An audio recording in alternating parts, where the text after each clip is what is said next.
आप सभी भारतवासियों को मेरा प्रणाम। मैं कौशिक आज एक और नए विषय में आपसे चर्चा करूंगा। तो आज का विषय क्या है? आज का विषय है रिश्वतखोरी, जिसको घूसखोरी भी कहा जाता है, इंग्लिश में कहा जाता है ब्राइबेरी। ठीक है, तो देखिए घूसखोरी जो है वो किसी भी देश का, मैं ये नहीं बोल रहा कि भारत, किसी भी देश का मैंने एक तरह से बोल सकते विनाश का कारण होता है। कोई भी देश अगर प्रोग्रेस नहीं कर रहा, अगर कोई भी देश आगे उन्नति नहीं कर रहा है, तो सबसे बड़ा कारण है रिश्वतखोरी, जो दलालों द्वारा, हमारे देश के करप्ट ऑफिसरों द्वारा, हमारे देश के करप्ट नेताओं द्वारा, अनपढ़ गंवार नेताओं द्वारा जो घूसखोरी वाला जो धंधा चलाया जा रहा है, अवैध धंधा, इसी को कारण हमारा देश जो है या कोई भी देश धरातल में चला जाता है। हमारा देश जो है वो बिल्कुल भी विकास की जो ऊंचाई है सीढ़ियों पर नहीं चढ़ पाता है। तो जब तक हम लोग घूसखोरी को जड़ से नहीं मिटाएंगे, देश कभी भी उन्नति के मार्ग पर नहीं जा पाएगा। तो देखिए इसका परिभाषा क्या है?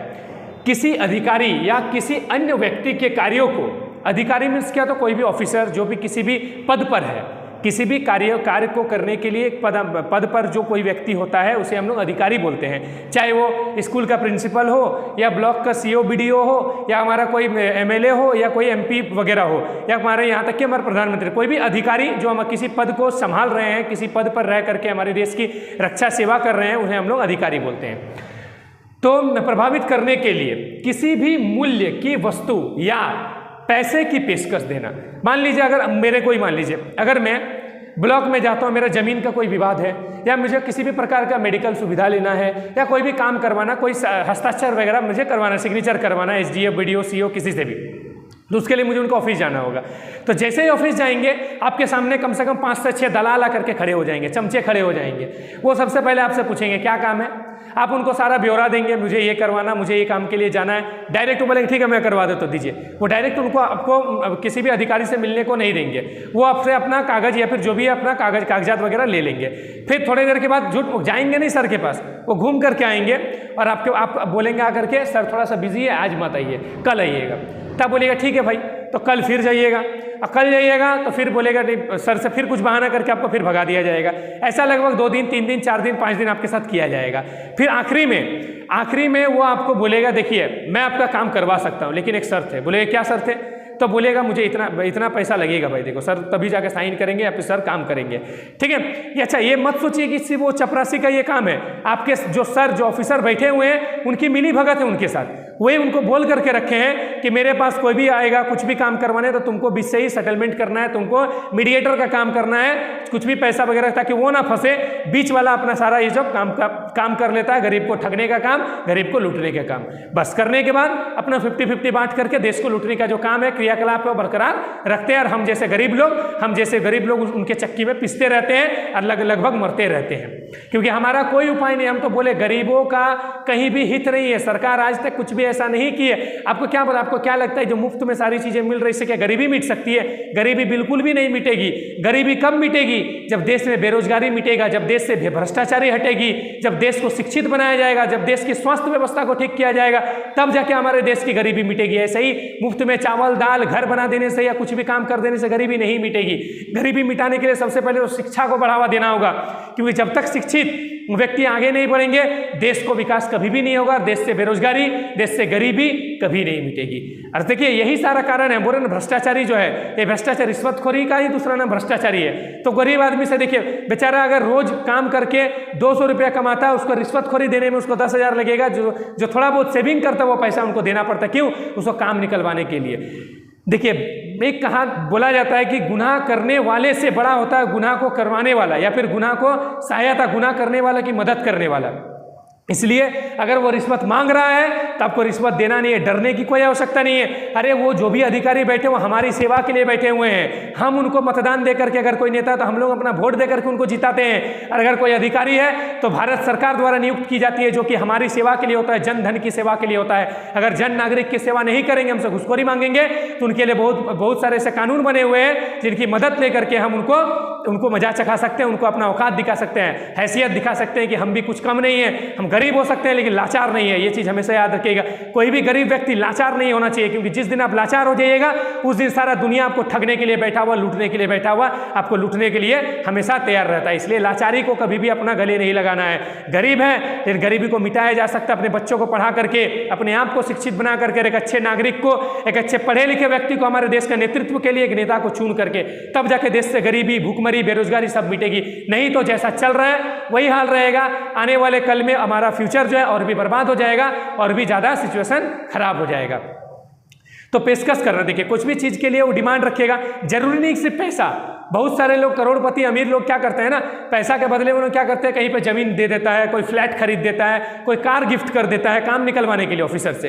ये बड़े बड़े लोग, देखिए घूसखोरी को बढ़ावा देने का एक बहुत बड़ा कारण है अमीर लोग, क्योंकि अमीर लोगों के पास पैसे की कमी नहीं है, उनको निकलवाना है अपना काम, तो क्या करते हैं, काम के बदले में जितना दाम देना हो सकते हैं वो दे सकते हैं, दे भी देते हैं। लेकिन इसमें पिसाते कौन है, मरते कौन है, पिसते कौन है, गरीब लोग। हम आप पिसते हैं, क्योंकि हमारे पास न हैसियत है और ना ही काबिलियत है इतनी कि जा करके हम उनसे दो बात कह सकें। लेकिन हमारे अंदर विश्वास ये होना चाहिए कि नहीं वो हमारे सेवक है। और काबिलियत की बात ये नहीं कि काबिलियत में हम लोग से बात नहीं कर सकते, काबिलियत है हमारे अंदर। हम क्या बोले, सबसे पहले तो पढ़े लिखे शिक्षित लोगों को बढ़ावा देना होगा, क्योंकि शिक्षित लोगों को ही पता है कि कैसे कोई भी पद का कैसे करके वो इस्तेमाल करता है, कैसे करके क्या कानूनन अपराध है, क्या नहीं करना चाहिए, क्या सही है, क्या गलत है, किसको पता होगा। जो इन सारी चीज़ों को स्टडी करता है, पढ़ता है, उनके बारे में ज्ञान रखता है, ना कि अनपढ़ गंवार को पता होगा। आप ही बोलिए। इसलिए मैं बार बार बोलता हूँ कि शिक्षा को बढ़ावा दीजिए, क्योंकि शिक्षा ही एक ऐसा चाबी है जिससे कि हम अपने आप को आज़ाद कर सकते हैं। हम आज़ाद अभी भी नहीं है। इस जो घूसखोरी वगैरह रिश्वतखोरी लेकर के, इसका मतलब क्या है, अभी भी हम लोग आज़ाद नहीं है। किसी दूसरे के हाथों नाच रहे हैं, किसी दूसरे के कठपुतली होकर के हम लोग नाच रहे हैं। इसलिए अगर ये सारी चीज़ों को जड़ से मिटाना है तो सबसे पहले हमें अपने देश को शिक्षित बनना होगा। हमें आपको सबको शिक्षित बनना होगा, बच्चों को पढ़ाई करने भेजना होगा। सरकारी स्कूल का हालत जो आजकल तरकारी के जैसा हो गया, उस सरकारी स्कूल को सुधारना होगा। सरकार को मैं इसलिए तो बार बार बोलता हूँ कि सरकारी स्कूलों को ध्यान दीजिए। मुफ्त में खिचड़ी, जूता, चप्पल, पैसा देने से कुछ नहीं होगा। मुफ्त की जो शिक्षा है वो बिल्कुल मुफ्त की ही तरह है। उस शिक्षा को थोड़ा सा स्ट्रांग बनाइए, शिक्षा के स्तर को थोड़ा सा ऊंचा कीजिए। ठीक है, किसी भी मूल्य की वस्तु या पैसे की पेशकश देना या प्राप्त करना या मांग रखना, डिमांड रखना कि नहीं ठीक है मैं आपका काम हो जाएगा, इतना पैसा भिजवा दीजिएगा। ये क्या है, डिमांड है, एक मांग है कि मैं आपका काम कर दूंगा, उसके लिए आप मुझे इतना पेटी या फिर इतना पैसा भेज दीजिएगा। अब अमीर लोग क्या है, ठीक है लीजिए ना मार, कोई दिक्कत नहीं है, भेज दिए। अब अमीर लोगों के लिए हम क्या बोले, पैसा तो चलिए कुछ नहीं है, वो तो अपना कमा ही रहे हैं। मेन प्रॉब्लम होता है हम जैसे गरीबों को, जो अपना काम निकलवाने के लिए काम निकलता तो नहीं है बल्कि पैसा भी फंस जाता है, पैसा भी डूब जाता है। ऐसा सिचुएशन है, मैं खुद गुजर चुका हूं ऐसे सिचुएशन में। एक साइन कराने के लिए मुझे दर दर की ठोकरें खानी पड़ी थी। इसलिए मैं आज इतना बौखला गया हूं, इतना भ्रष्टाचारियों के ये मैं आकर के पिस चुका हूं कि आज इतना आक्रोशित हो गया। ऐसे हर एक व्यक्ति को, देश के हर एक नागरिक को, देश के हर एक गरीब व्यक्ति को आगे खड़ा होना होगा, भ्रष्टाचारियों के खिलाफ आवाज उठानी होगी, आंदोलन करनी होगी, तब जाके देश से हम लोग भ्रष्टाचारी को हटा सकते हैं, रिश्वतखोरी को मिटा सकते हैं। नहीं तो जैसा चल रहा है वैसा ही चलेगा और किसी को कोई फर्क नहीं पड़ेगा। फर्क पड़ेगा तो सिर्फ हम जैसे गरीबों को, हम आप जैसे गरीबों को, जो कि हमेशा सबसे दबते रहते हैं, पिसते रहते हैं। हमेशा जिंदगी हम लोगों का तबाह हो जाएगा, बर्बाद हो जाएगा। हम तो बर्बाद होंगे ही, हमारे बच्चे का भी फ्यूचर बर्बाद हो जाएगा। इसलिए आपसे मैं हाथ जोड़ करके बार बार विनती करता हूं कि देखिए, अगर अपना हक अगर चाहिए तो आजकल हक मांगने से नहीं मिलता है, हक छीनना पड़ता है, हक के लिए लड़ना पड़ता है। तो हक के लिए लड़ना जरूरी है, हक के लिए लड़ते हैं चलिए सब मिल करके, और सबको दिखा देते हैं भ्रष्टाचारियों को कि हम सब अगर एकजुट हो गए तो तुम्हारा पोल खोल सकते हैं, तुमको जड़ से मिटा सकते हैं। इतनी काबिलियत और इतनी ताकत रखते हैं हम सब मिल करके अगर एकजुट हो जाएं तो, क्योंकि यूनिटी, एकता एकमात्र ऐसी ताकत है जिसे कोई नहीं तोड़ सकती है। ठीक है, उसके बाद देखिए, भारत रिश्वतखोरी में 82वें स्थान पर आता है। 82वें स्थान पर भारत आता है, किसमें, रिश्वतखोरी में। देखिए, ये शर्मनाक बात है, बहुत ही बड़ी शर्म की बात है कि इस लिस्ट में भारत की नाम है।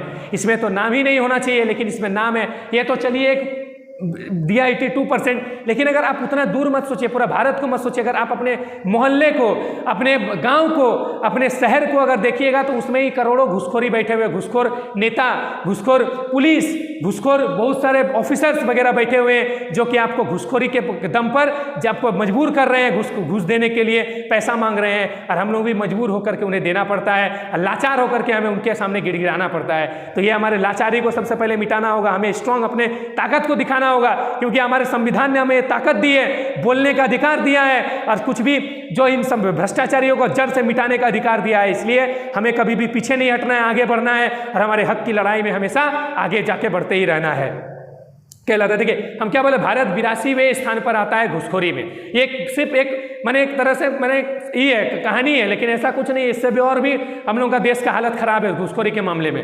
दूसरा देखिए, इसके तहत संवैधानिक तौर पर एक एक्ट बनाया गया है जो कि आईपीसी एक्ट के तहत 171B 171 आईपीसी धारा 171B के तहत अगर कोई व्यक्ति किसी से घूस मांगता है, कुछ पैसा मांगता है, कोई सामान की किसी काम को करने के लिए सामान का डिमांड करता है, उससे मांग करता है, तो उसके लिए हमारे संवैधानिक तौर पर उसे 6 महीने से लेकर के 5 साल तक की सजा हो सकती है, कारावास की सजा हो सकती है और कुछ पैसे उसको जुर्माने के तौर पर भी देना पड़ता है। देखिए हम तो पहले ही बोले, कानून पर ये सब विश्वास करना ही व्यर्थ है, हम लोगों का बेकार है। तो ये सब कानून किसके लिए? सिर्फ हम लोगों के लिए, गरीब के लिए। बड़े लोगों के लिए तो ये कुछ है नहीं, नेताओं के लिए तो कुछ है नहीं। उनको तो हम क्या बोले, कानून उनके पॉकेट में जेब में रखने वाला खिलौना होता है, नोट की गड्डी होती है, तो उनमें कोई फर्क नहीं पड़ता उनको कुछ भी, बिना पैसा का तो काम ही नहीं करते हैं। हमारे देश की स्थिति को खराब करने का एक कारण बड़े बड़े करोड़पति अमीर लोग भी है, क्योंकि ऐसे लोग ही देश के नेताओं को, देश के जो हमारे ऑफिसर्स, करप्ट ऑफिसर से उनको पैसा दे देकर के आदत लगा दिया है, जिसमें हमसे ऐसे गरीब लोग भी उसमें पिस रहे हैं और हमें भी इसका भोग करना पड़ रहा है। अगर हमें इससे उतरना है, बाहर निकलना है, तो सबसे पहले ऐसे लोगों को उखाड़ करके फेंक देना होगा, क्योंकि ऐसे लोगों की हमारे समाज में कोई भी आवश्यकता नहीं है। इसलिए आप सबसे मैं बार बार ये रिक्वेस्ट करता हूँ कि देखिए एकजुट बनिए, क्योंकि एकजुट जब तक नहीं बनेंगे तब तक हम देश को आगे नहीं बढ़ा सकते हैं और देश की उन्नति कभी भी नहीं होगा।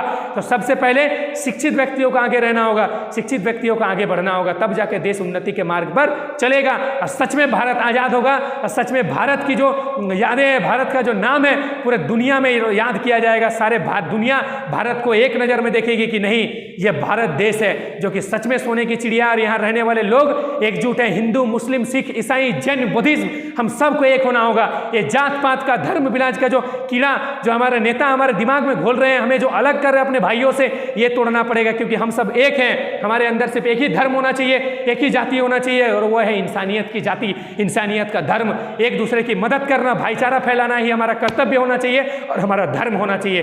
तब जाके कोई भी देश आगे बढ़ेगा और आगे उन्नति के रास्ते पर चलते ही रहेगा और सच में देश मजबूत, सशक्त और सुदृढ़ बनेगा।